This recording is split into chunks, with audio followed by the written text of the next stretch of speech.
नमस्कार साथियों, आप सभी का हमारे YouTube चैनल पे बहुत बहुत स्वागत है।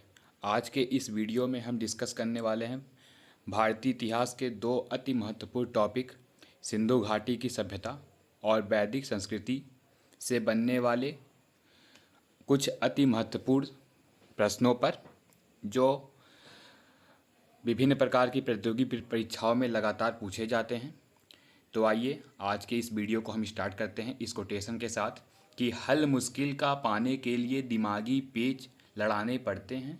हल मुश्किल का पाने के लिए दिमागी पेच लड़ाने पड़ते हैं। बैठे बैठे मंजिल नहीं मिलती, कुछ कदम बढ़ाने पड़ते हैं। तो चलिए आज का हम अपना पहला क्वेश्चन देखते हैं।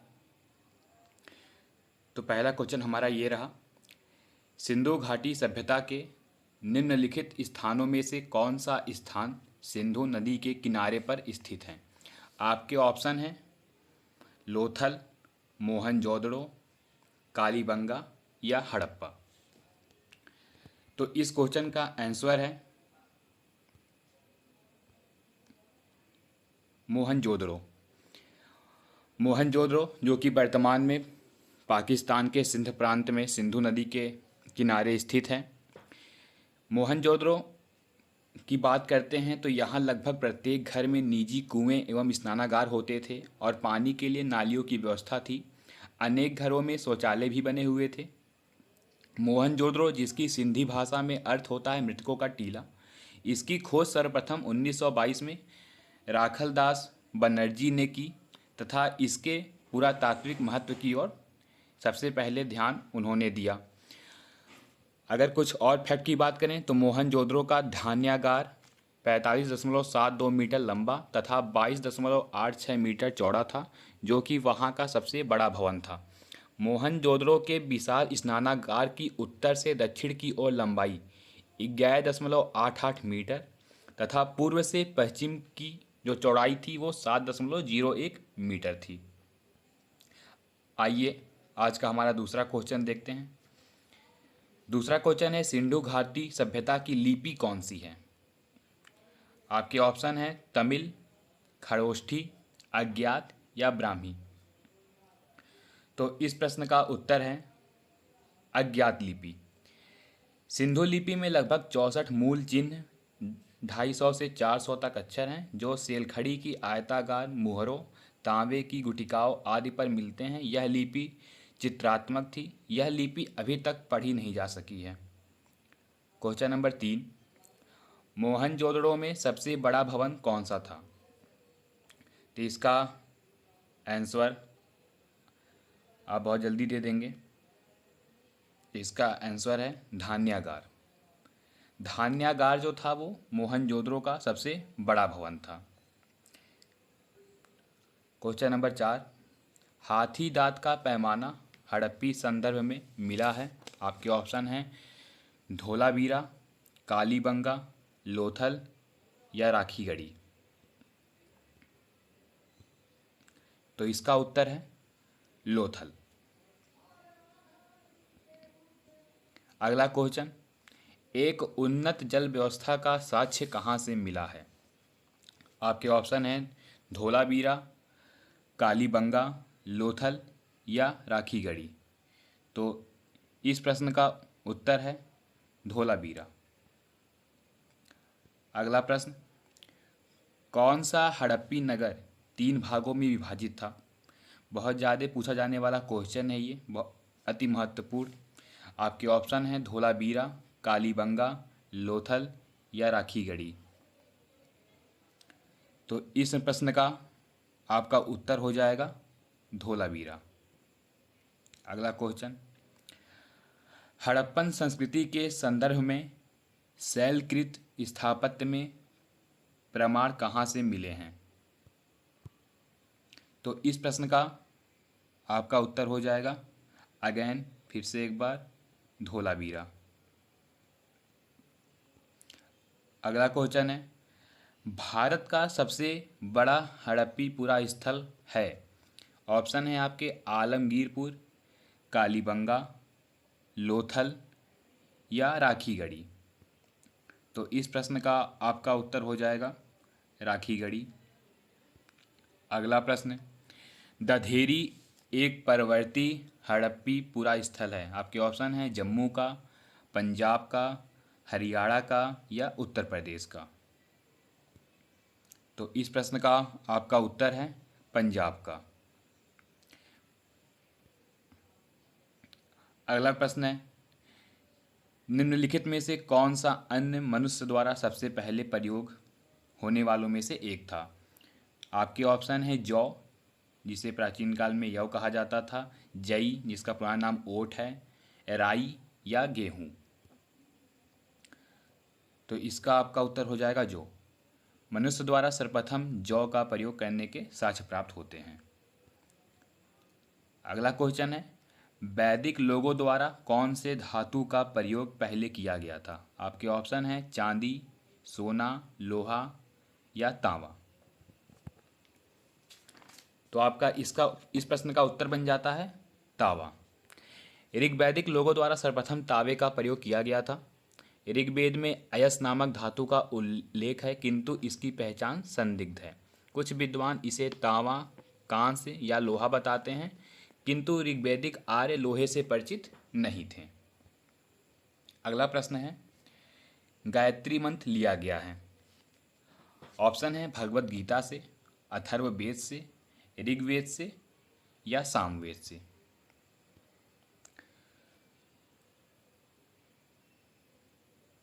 तो इस प्रश्न का उत्तर है ऋग्वेद से। गायत्री मंत्र को ऋग्वेद से लिया गया है।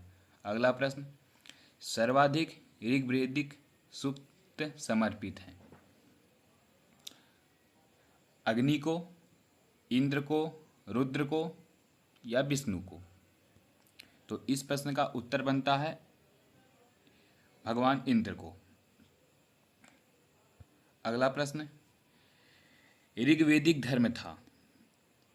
इस प्रश्न में आपको बताना है कि ऋग्वेदिक धर्म किस प्रकार का था। क्या वह ऋग्वेदिक धर्म बहुदेववादी था या एकेश्वरवादी था या अद्वैतवादी था या निर्वित्त मार्गी था। तो इस प्रश्न का उत्तर बन जाता है बहुदेववादी। ऋग्वेदिक धर्म बहुदेववादी था। अगला प्रश्न, ऋग्वेद में अघन्या का प्रयोग हुआ है। अघन्या शब्द का तात्पर्य है कोई ऐसी चीज जिसका वध नहीं किया जा सकता या जो वध करने योग्य नहीं है। तो इस शब्द का प्रयोग ऋग्वेद में किया गया है आपका गाय के लिए। अगला प्रश्न, ऋग्वेद में कुल कितनी ऋचाएँ हैं आपसे पूछा जा रहा है। यहाँ पे आपके ऑप्शन है 1028, 1017, 1128 या 1020। तो इस प्रश्न का आपका उत्तर है 1028। अगला प्रश्न, अष्टोमा सदगम्य किस वेद से लिया गया है या किस उपनिषद से लिया गया है। आपके ऑप्शन है कठोपनिषद से या मुंडकोपनिषद से या ऋग्वेद से या सामवेद से। तो इस प्रश्न का आपका उत्तर है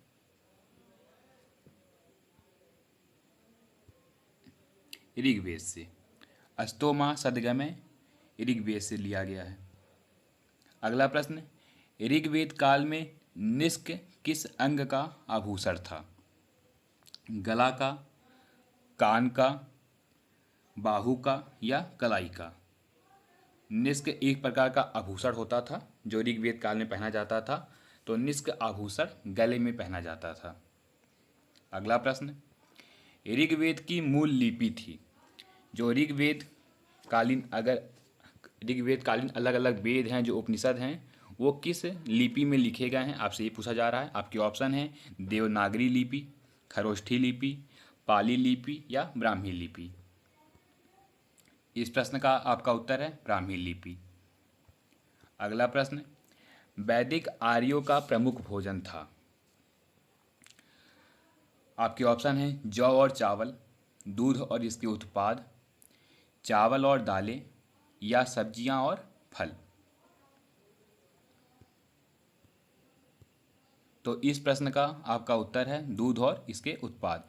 वैदिक आर्यों के भोजन में दूध, घी, दही आदि का प्रमुख महत्व था। ऋग्वेद में दूध में यव अर्थात जौ डालकर खीर पकाने तथा दही में बनने वाले पनीर का उल्लेख मिलता है। जौ के सत्तू को दही में डालकर करम्भ नामक भोज्य पदार्थ तैयार किया जाता था। ऋग्वेद में चावल और नमक का उल्लेख नहीं मिलता है। अगला प्रश्न, वेद शब्द का अर्थ है।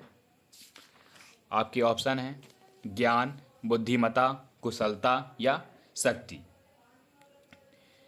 तो इस प्रश्न का आपका उत्तर है ज्ञान। वेद शब्द का अर्थ होता है ज्ञान। यहाँ पर एडिशनल पॉइंट है, वेद त्रयी किसे कहा जाता है। तो जो प्रारंभिक 3 वेद हैं, ऋग्वेद, यजुर्वेद और सामवेद, इन तीनों के सम्मिलित रूप को कहा जाता है वेद त्रयी। आइए अगले प्रश्न पे आते हैं। आयुर्वेद अर्थात जीवन का विज्ञान का उल्लेख सर्वप्रथम किस वेद में हमें मिलता है? आरण्यक में, सामवेद में, यजुर्वेद में या अथर्ववेद में? तो आयुर्वेद का सर्वप्रथम उल्लेख हमें अथर्ववेद में मिलता है। अगला प्रश्न, किस वेद में सभा और समिति को प्रजापति की 2 पुत्रियां कहा गया है? तो इस प्रश्न का ऑप्शन है आपका आरण्यक में, सामवेद में, यजुर्वेद में या अथर्ववेद में। इस प्रश्न का आपका उत्तर है अथर्ववेद में। अगला प्रश्न, निम्नलिखित वैदिक देवताओं में से किसे उनका पुरोहित माना जाता था? अर्थात देवताओं का पुरोहित किसे कहा जाता है? आपके ऑप्शन है अग्नि या इंद्र, बृहस्पति या घोष। तो इस प्रश्न का आपका उत्तर है बृहस्पति। जैसा कि आपको पता होगा, देवताओं के पुरोहित या देवताओं के गुरु बृहस्पति जी को कहा जाता है। अगला प्रश्न, आरंभिक वैदिक साहित्य में सर्वाधिक वर्णित नदी कौन सी है?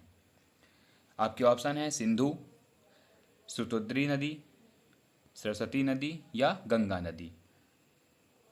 तो इस प्रश्न का आपका उत्तर है सिंधु नदी। आरंभिक वैदिक साहित्य में सर्वाधिक सिंधु नदी का वर्णन किया गया है। अगला प्रश्न, गोत्र शब्द का प्रयोग हुआ है। तो आपको बताना है कि गोत्र शब्द का प्रयोग सर्वप्रथम कहाँ पर देखने को मिलता है। ऑप्शन है आपके भगवत गीता में, अथर्ववेद में, ऋग्वेद में या सामवेद में। इस प्रश्न का आपका उत्तर है ऋग्वेद में। गोत्र शब्द का सर्वप्रथम प्रयोग ऋग्वेद में किया गया है। अगला प्रश्न, आज की जो हमारे प्रश्नों की श्रृंखला है वो यहीं पे समाप्त होती है। इसके साथ में कुछ जो एडिशनल पॉइंट है वो मैं आपको बताता हूँ। जैसे हड़प्पा कालीन जो विभिन्न नगर हैं, जैसे हड़प्पा नगर ये रावी नदी के तट पर स्थित है, मोहनजोदड़ो सिंधु नदी के तट पर स्थित है, रोपड़ सतलज नदी के तट पर स्थित है, कालीबंगा घग्गर नदी के तट पर स्थित है जिसे घाघरा कहते हैं, लोथल भोगवा नदी के तट पर स्थित है।